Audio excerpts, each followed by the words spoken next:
Whether you're a devoted Stranger Things fan looking for a refresher or a casual fan looking for a point of reference, we're digging into the history of Hawkins, Indiana's association with the Upside Down, from the first experiments conducted at Hawkins' lab to the Battle of Starcourt and beyond. The chain of events that kicked things off actually began more than a decade before the series itself. In 1969, Dr. Martin Brenner arrives at Hawkins National Laboratory to oversee the MK-Ultra program, which doused test subjects with hallucinogenic drugs in an effort to manifest superhuman abilities. She was a part of some study in college. MK-Ultra. Yeah, that's the one. It's through this new screening process that he eventually meets Terry Ives, who took part in the MK-Ultra trials at Hawkins in the early 1970s. Though she apparently didn't know it at the time, Terry was pregnant when the trials began. When he discovers this, Dr. Brenner hatches a plan to take control of Terry's eventual baby at all costs. After undergoing MK-Ultra trials that included some time in a sensory deprivation tank, Terry Ives gives birth to a daughter. She would have named her baby girl Jane, but Brenner immediately orchestrates a cover-up, claiming that Terry had actually miscarried before she was eventually discharged from the trials. Terry is convinced that she had a baby and files lawsuits in an attempt to get information, but her efforts fail. Around 1974, Terry attempts to infiltrate Hawkins' lab and steal her baby back, but she's apprehended. In an effort to keep her baby secret, Brenner subjects her to intense electroconvulsive therapy before releasing her back to her sister in a vegetative state. For the rest of her life, Terry can only repeat the sequence of events leading up to her capture on an endless loop. Breathe. Sunflower. Rainbow. 450. Breathe. With the cover-up seemingly secure, Brenner continues to groom Terry's daughter, whom he dubs 11, by forming a father-daughter bond with her and urging her to call him Papa. At some point in the 1970s, 8 manages to escape and flee to Chicago, where she forms a chosen family of misfits and sets out to exact vengeance on anyone tied to the MK-Ultra program. As the 70s turn into the 80s, Brenner continues frequent testing of 11's abilities, which ultimately include both telekinesis and telepathy. He starts small, asking her to use her mind to crush a Coca-Cola can, but then attempts to push her further by asking her to use the same ability on a living cat. When she refuses, he attempts to confine her to a locked cell, and while resisting, 11 kills 2 guards with her mind, inadvertently granting Brenner a successful test of her telekinesis on living tissue. Next comes more advanced tests of her telepathy, which begin by asking 11 to listen to the thoughts of a man elsewhere in the lab. She's able to not only hear him, but to broadcast what he's saying over the lab's loudspeakers. Brenner then pushes further, putting 11 in a sensory deprivation tank to test the limits of her eavesdropping ability. When she's pushed even further, she makes contact with a strange monster, apparently from another world. Brenner, intrigued by this, wants to dig deeper. On November 6, 1983, 11 is tasked with making contact with the monster again. The mission goes wrong, and 11 accidentally opens a gate between dimensions, allowing the creature to break loose and kill scientists within Hawkins' lab before escaping. In the chaos, 11 also manages to flee the lab, triggering a wide search for her during which government agents are constantly covering their tracks on Brenner's orders. The monster, later dubbed the Demogorgon, flees into the woods around Hawkins and ultimately abducts a young boy, Will Byers, who's on his way home after a game of Dungeons & Dragons with his friends Mike Wheeler, Dustin Henderson, and Lucas Sinclair. It was a 7. Huh? The roll. It was a 7. The Demogorgon. It got me. The Hawkins community begins an intensive search for Will, but it is ultimately his mother, Joyce, who discovers that he's in another dimension. During the search, another local, Barb Holland, is abducted by the Demogorgon during a party. Will and Barb are both taken to the Demogorgon's home dimension, a dark place that the Hawkins kids will later dub the Upside Down. Meanwhile, the hunt for 11 continues as government agents ruthlessly search for her, killing witnesses to tie up loose ends, including the kindly owner of a local diner who gave her food. The killing in the diner, combined with Will Byers' disappearance, leads Police Chief Jim Hopper to begin investigating these strange things in earnest. 11, still on the run, meets up with Mike, Dustin, and Lucas and ultimately convinces them that she can help find Will. Brenner and his government cronies engineer a dramatic cover-up, faking Will's death by planting a dummy body in a local reservoir. Everyone believes it's really Will, except for Joyce and 11. 11 succeeds in convincing Mike by using her powers to project his voice from the Upside Down, while Hopper follows Joyce's suspicion to the morgue and discovers the body is full of cotton. He decides to infiltrate the Hawkins lab to find out what's really going on, and briefly glimpses the gate before he's knocked unconscious and returned to his home under government surveillance. You all right? Hopper researches the lab and finds evidence of Terry Ives in the MK Ultra trials. He enjoys travel to meet Terry and are told by her sister Becky that Terry always believed she had a secret daughter. Meanwhile, Barb's friend Nancy, who is also Mike's sister, and Will's brother Jonathan have come to believe that a monster is responsible for Barb's disappearance, and Nancy briefly enters the Upside Down while searching for it. In an effort to amplify her eavesdropping powers, the boys build a sensory deprivation tank for 11 at Hawkins Middle School. She discovers Barb died, but Will is alive, being pursued by the Demogorgon as it hops dimensions. Joyce and Hopper return to Hawkins' lab to confront Brenner, who reveals that he and his men are unable to control the Demogorgon.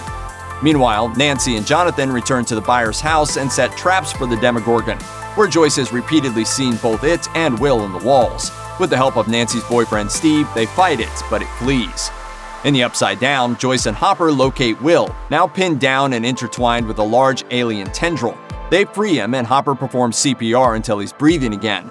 They return to Hawkins. At the school, Brenner and his agents converge on 11 when the Demogorgon suddenly appears. 11 confronts it directly and uses her powers to apparently disintegrate it, but in the process, she herself vanishes. A month after the Demogorgon is defeated, there are still echoes of what came before. Brenner was attacked by the Demogorgon and then seemed to disappear from Hawkins as the lab came under new management. Mike misses 11 and begins regular attempts to make contact with her on his radio.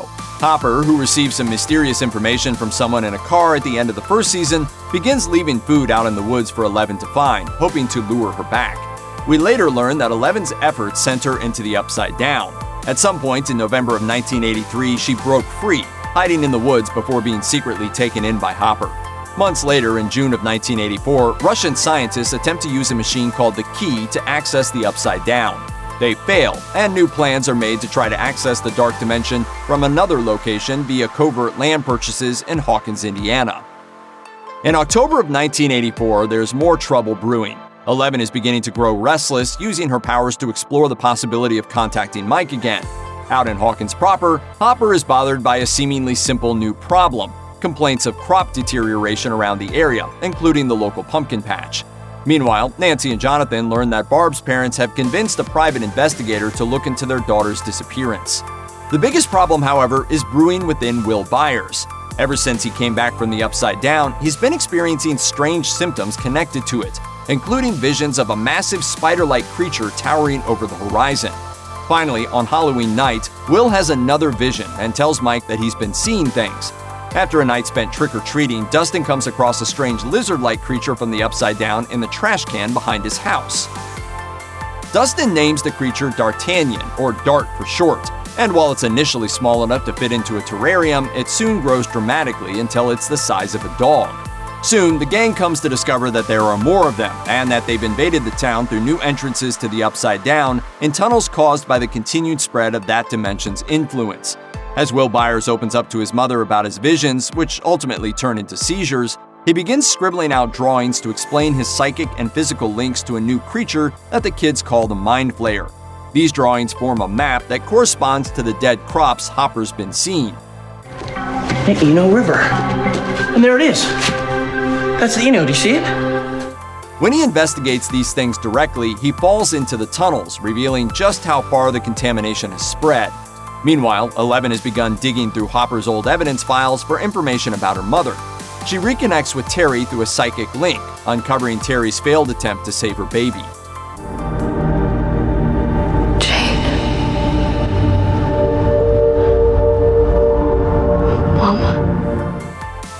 Having recognized her mother, 11 hitchhikes to the Ives home, convincing Becky to let her see Terry.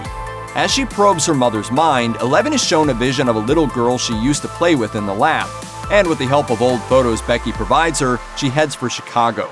There, 11 meets Kali, who's been in hiding after her time in the lab for years, using her perception-altering powers to survive while nurturing a group of misfits. Kali helps 11 to realize the full extent of her gifts, and helps her to feel as though she isn't alone in the world. She also lets 11 in on her mission, finding and killing those who were responsible for ripping them from their families and experimenting on them. At first, 11 is eager to exact vengeance on bad people who harmed her and her mother. But when she realizes Callie is asking her to purposefully and mercilessly kill people in cold blood, she ultimately declines to be part of it. And after seeing a vision of Mike and Hopper in danger in Hawkins as a result of the escalating activity of the Mind Flayer, she decides to go home. Will's increasing physical deterioration at the hands of the Mind Flayer, coupled with the violence of the Demodogs, all suggest some sort of hive mind is at work. This all leads to a showdown in Hawkins' lab in which numerous people, including Joyce's boyfriend Bob, are killed. Their struggle is helped along by the return of 11, and a plan is hatched. To keep the Mind Flayer blind and distracted, Joyce, Jonathan, and Nancy take a sedated Will to Hopper's cabin and try to use intense heat to drive the Flayer out. Meanwhile, Mike, Dustin, Lucas, Steve, and their new friend Max will set fire to the tunnels as a distraction. 11 and Hopper will sneak back into the lab, where 11 will use her powers to close the gate she inadvertently opened a year earlier. The plan ultimately works. The Mind Flayer is forced out of Will, 11 closes the gate, and the kids all escape the tunnels alive, with the threats from the Upside Down apparently at an end. Due to evidence Jonathan and Nancy gathered throughout the season, Hawkins' lab is shut down after a public outcry, and Barb is given a proper funeral. Hopper meets with the lab's new director, Sam Owens, who grants him legal custody of 11 through a forged birth certificate, cementing their father-daughter relationship. As the season ends in December of 1984, all the kids get together for the annual snowball dance, during which 11 and Mike finally become a couple, and Max and Lucas also get together. As they celebrate, it's revealed that the Mind Flayer is still very much alive and is watching them all from the Upside Down, signaling that it's not done with its attempt to conquer just yet. In the early months of 1985, Russian scientists make some illicit land deals with Hawkins mayor Larry Klein. After buying property, they move into a clandestine facility beneath the Starcourt Mall and construct a new version of the key, which marks the beginning of a new connection between our world and the Upside Down. On June 28, 1984, a blackout hits Hawkins and rats in the area begin flocking to the old Bryn-Born steelworks on the edge of town for unknown reasons. This escalates when Billy Hargrove, Max's older stepbrother, crashes his car near the steelworks on the night of June 29th. In a daze, Billy is swept into the steelworks and possessed by the Mind Flayer. With the gate slowly reopening, the Mind Flayer has found a way to re-establish its hive mind in Hawkins, breaking down the rats' bodies and using them as raw material to build itself a horrifying new form. Meanwhile, on a hilltop outside of town, Dustin sets up a radio antenna he built while at summer camp in an effort to communicate with his long-distance girlfriend, Susie. He's unable to reach her, but he does pick up a strange message in Russian, which he records and takes to Steve, who now works at the local mall. Pleasure to meet you. Is she here? Is who here? Henderson! Henderson! He's back! Steve's co-worker at the Scoops Ahoy ice cream shop, Robin, believes she can decipher the code with the help of a Russian dictionary. The now-possessed Billy abducts his co-worker at the local pool, Heather, and exposes her to the Mind Flayer's possession as well. As part of a sleepover prank, 11 eavesdrops on Billy's mind and suspects something is amiss. 11 and Max begin to investigate, while Jonathan and Nancy investigate the rats. Meanwhile, Joyce alerts Hopper to some strange magnetic activity she's noticed around town and asks him to take her back to the lab.